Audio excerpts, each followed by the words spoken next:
So right now, Kenyans are in the revolutionary spirit. Everyone is shouting one term, half term, no term. This is not unique to our situation as Kenyans. So this has happened over time immemorial. We are people who, whenever we are agitated, we always come out to talk. We don't keep silent. And if you look around, if you compare to other countries, even in Africa, within East Africa, this is particularly a Kenyan trait, that Kenyans, they're not going to keep silent when they're being oppressed. So that's a good thing. But I have a problem with the perception of how we are going through the whole issue.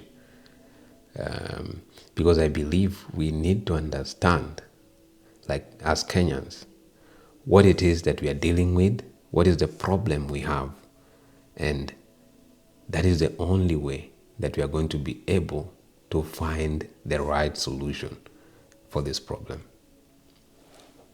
What do I mean? I mean, time changes, so the tactics that we used to solve problems in the 1800s, they are not going to be the same tactics that we used to solve problems in the 2000s that we are living in today. What do I mean? If you look at it, when the colonialists came to Kenya, they came and forcefully grabbed our land that belonged to us. And the only way to get them out of our country was through guerrilla warfare, because there was no democracy in place. There was no legitimacy in place. So that was warranted then, and that is the only technique that would have really worked correctly for our situation then. And of course it worked. Then Uhuru Kenyatta was president after they went away. And then we started to create our own problems. Of course, these problems extend from what already was created, systems that were already put before by the colonialists. So we don't do a complete overhaul, but we pick from where the colonialists left. So there is still a problem. Yes, we solved the problem of sending the people who grabbed our land away, but we haven't solved the problem of making systems that work for us and that represent us. So came Uhuru Kenyatta as the first president of Kenya. His problem was he was selfless and to his stomach and to his community. So in essence, I'm trying to say he was selfish. Yes, because if you look around, you will find that there's a lot of land, Kenyan land, that belongs to this family. And it is crazy even to come to think of. But there's no problem about that. I believe with time, historical injustices will have to be settled, because otherwise one man will not have thousands of acres of land while the larger populace is wallowing in the miasma of poverty. So that we leave it to time. But before I digress, let me continue breaking this down the way I was.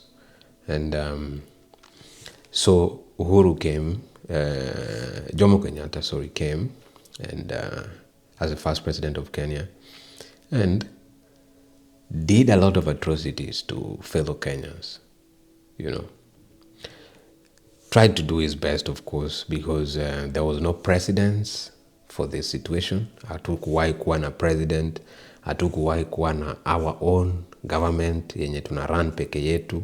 So it is understandable to some point that the guy is taking leadership without exact precedence of us leading ourselves. So then we start to create our problems, which of course were already created by this colonialism, by creating the boundaries, by really trying to making us use our diversity in the sense of our different cultures, our different languages, our different communities, and making us feel as though we are different people. So a Luo will feel like he's different from a Kikuyu, and same to a Kalenjin will also feel like it's different to a Giriama. Yet we are just people occupying the same geographical area and people who have interacted for so many years. So we are in essence one people.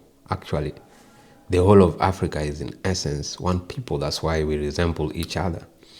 There's a lot of similarities between us. Like, if you look around Africa, we have a lot of similarities. We just have boundaries. I mean, if you go to South Africa, you are going to see people who look like people who are in East Africa, similar to West Africa. So we're just one people, okay? But these boundaries come and create this division so that the colonialists could be able to rule, because we had to be divided. We had to have people who are welcoming the colonialists, who are us still. Nobody was going to come from outside to welcome colonialists in our land. So it is still our people who welcomed the colonialists and collaborated with them and benefited out of it and sold us to these colonialists. So why am I saying that? I'm saying that to show the aspect of we are our own problems, and we have to really realize that. So before I digress further, let me get back to the issue of one term, half term, and what is the actual problem and how we can get an amicable solution to this problem. So yeah, that created different problems, tribalism, which should be a good thing, but I mention it as a problem because in the end, this good thing was made to actually be a bad thing, so that instead of feeling proud that we are a country of diversity, of a rich culture, you can find almost everything you're looking for. If you want pastoralists, we have them. If you want fishermen, we have them. If you want whatever you're looking for, if you want farmers, we have everything. So this problem is now the onset of the problems we face today. That was my whole point. So it starts, for our own side, it starts from Jomo Kenyatta as the first president. Then he passes it on to Moi, who really even steps it a notch higher and rules for 24 years. Until at some point, Kenyans became a little bit more skeptical and actually thought about what the problem was and got it right in 2002. And that's when Moi was removed from the presidency seat. So, and that is not easy. Remember, this is someone who has ruled 24 years. This is someone who has every meaningful department, every meaningful sector of the Kenyan economy occupied by their persons, like the people they trust. So if you talk of the forces, then you must be sure that the people who can pull the trigger are very close and loyal to President Moi at this time. But it became possible for Moi to not do anything. And why is that? That is why I started by saying I love the chants of revolution that are going on in Kenya today. I love how we are agitated for change. It shows a really good character, which most countries don't have. So that's a plus. But then if we use the plus correctly, that is when we solve the problem. So namaanisha nini? Namaanisha kwamba in 2002 Kenyans realized that, okay, this is the government of the day that we are going against, the government of President Moi. And because in Africa there's still no complete democracy, elections are still free from fair. The elections are not free and fair. The elections in Africa and in most parts of the world today actually are free from fair. They are never free and fair. There's always something that has to happen behind the curtain that people don't see. So you can call it rigging so that you understand what I'm saying. So Moi was rigging himself actually most of the times for the 24 years. He could have won sometimes. I've not really followed him that much, but I just have a belief that for the subsequent years, for him to rule for 24 years, then he was just using the system to his advantage, being the head of state. And this came to an end, remember. This tyranny came to an end. And what brought it to an end? It is not the demonstrations by Raila and co. It is not the youth organizations of YK92, which was then spearheaded by the likes of the current president, William Ruto. These chants, these demonstrations and revolutionary songs and actions played a critical role. I'm not saying they didn't do anything. They played a critical role in creating civic awareness amongst the people to know their rights, to know what they need to do, to know what is right to do, to know what action they need to take. So that was really necessary. But then, besides that, besides all these noises, all these demonstrations, all these youths being taken to court and to prison, including the politicians we see today, most of them really suffered in that era. We need to also remember that and just respect them for that. However much we might disagree with them, let's respect them for that, because everything goes through a phase, this transition, bit by bit. So again, I don't want to lose my point. My point is, in 2002, Kenyans realized that the only way to win against an incumbent who is crafty, who is powerful, who is heartless, is to unanimously come together. Unanimously come together. So, what do I mean? I mean, everybody, regardless of where you come from, everybody was tired of the leadership of President Moi. They wanted to see something new. So they decided to, vote for something new at that time. That is President Kibaki, who was also backed by Raila Odinga. And President Moi had a candidate for himself. I think it was Uhuru Kenyatta. I might be wrong. I don't follow this history to the core. I just try to input some logic and intuition to the little history that I know. So if I was wrong about that, please don't kill me. You can just comment somewhere there and correct me. But I think it was Uhuru Kenyatta that President Moi was forwarding at that time. And he had all the mercenaries to make him become president, as he had done for himself for 24 good years. So my point is simple. We know the problem. The problem is that we are not doing well as a country. And how can we solve this problem? We are not going to be able to solve this problem in the world of today where there's democracy through the streets. I mean, we could. I'm not saying it's impossible. And several people could die, and eventually Kenyans can invade State House and take back the power, because even the Constitution provides that the power belongs to the people, and the people can take the power back at whatever point they deem that it is being misused by the people that they delegate this duty to. So, having said all that, I want us to think this way.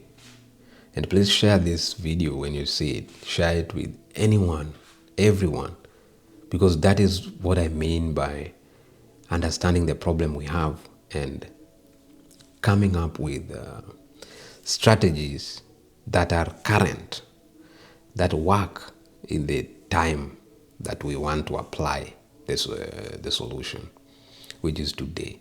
So today, there's democracy in Kenya. That's what I mean. So even though the elections are rigged, and I'm so sure President Ruto is focused at rigging in 2027 more than anything else. So I also say this as a beneficiary of a rigged election, and I know really what I'm saying. So all the noises, all the chanting, if they cannot end by occupying State House and actually being successful, because you can occupy State House, but the army can be called to really terrorize people, because you don't know if this gentleman could want to cling to power to what extent. So there could be a serious bloodbath. Watu wanaweza dedi, watu wanaweza ulewa kama sijui niseme nini, siafu. You see the way you step on ants and they just die like 1,000 at once when you step on them with one big toe with a shoe on. That's what can happen. And that should not happen anyways. So if you share things like this, and other people were trying to create civic awareness and, to remove this ignorance from the larger populace who can cause the impact, then already you are playing a great role. And that's why I agree with the Gen Z revolution, how they have digitalized their operations and creating awareness. That's a plus to us as a country. It doesn't go unnoticed. It doesn't go without an impact. So, moving forward, we need to be more efficient in our actions. So, point number one, remember that I said, and you will quote me in 2027 after everything goes down, that we have a chance at the ballot, but we don't have a chance if the voice is not unanimous. That's the problem. So if the voice is not unanimous, everything we are doing is needless. Hii story yote ya kelele kwenda kuchoma vitu is needless. I have actually been a part of that for a long time until I've learned by experience and by also being intuitive about these situations that really times change. And as times change, then problems also evolve, and their solutions must evolve. If they don't evolve, then they are not equivocal to each other, and then the problem can't be solved. So, the first step, I urge the Gen Zs, with this vitriol that they have in their heart, this pain, the joblessness, the high living standards, and actually nothing is going on right now in Kenya, except for maybe a few things. It can't be all that bad, but nothing is going on well right now. Everything is going to the ditch. Our currency is losing value against even our neighbors who we have over time been economically powerful more than beyond. And this will escalate if we don't do anything. So we have to actually do something. So, steps of action. Gen Zs, ensure you have a voter's card. Ensure you are able to vote in the first place before you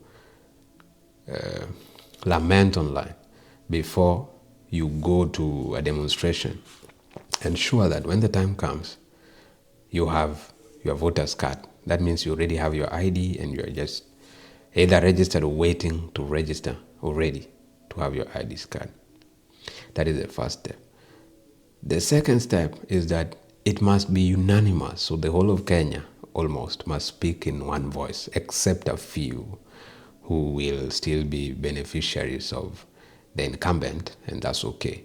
But the rest of the Kenyans must unanimously come together. There's no excuse, because in a rigged election, if the opponent does not bring a strong threshold, then rigging is very easy. But in a unanimous election, I tell you, if you try to rig that election, it will be as difficult as trying to tell a camel to pass through the hole of a needle. And that has been evident. If you look at 2007, Kenya was still trying to replicate what they did in 2002 because they had enjoyed some of the benefits of making the right decision. So in 2007, they wanted to do the same thing, and indeed they did.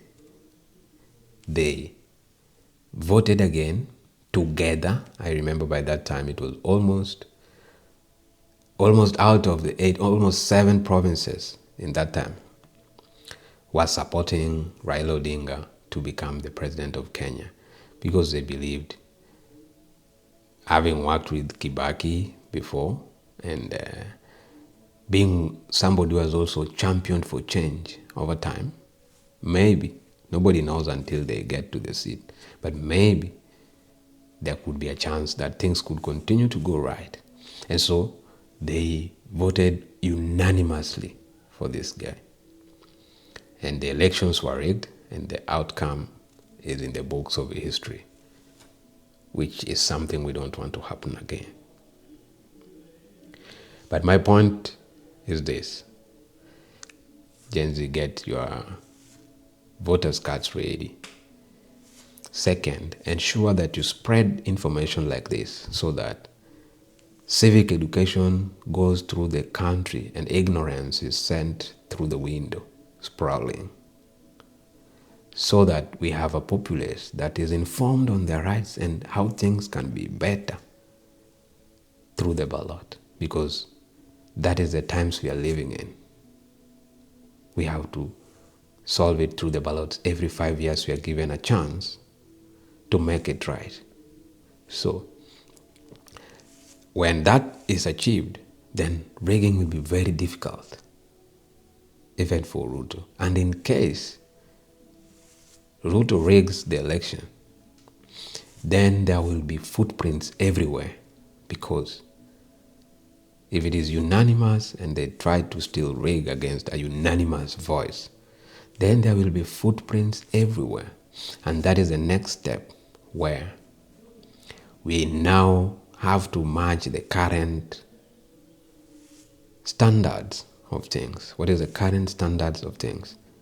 The current standard, things are digital, okay, including our elections. The tallying nowadays is digital. So you just vote and your vote is already put together with the others from the same zone, and they're already sent to a central point, and within few minutes to hours, we can already see the results of your decisions that you took. So we have to match up to this standard. What do I mean by this? We have Kenyans who are really, really talented IT specialists.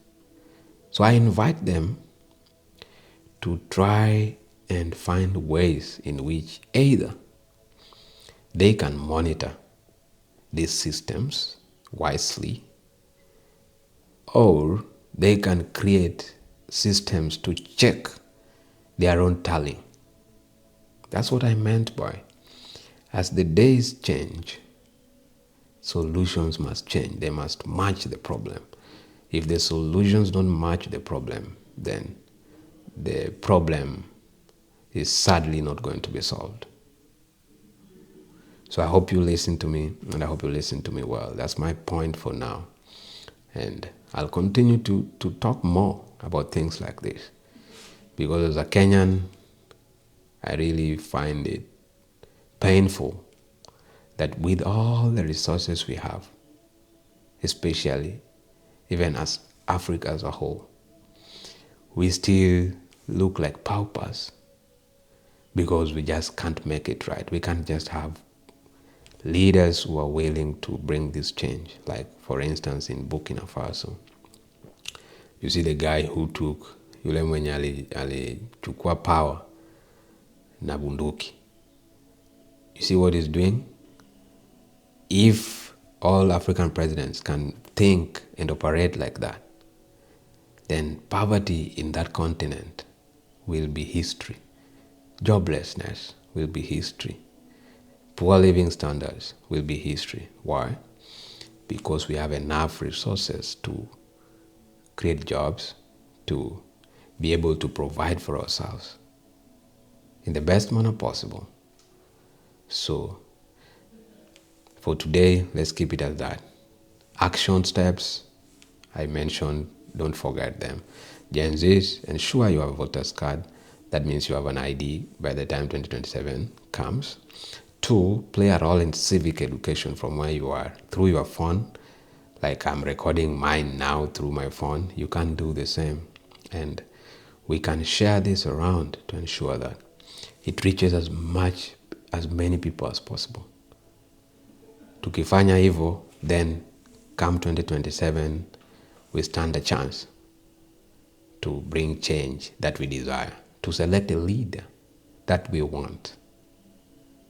Not a leader that is from my tribe, not a leader that is from your tribe. The tribe does not give character to leaders.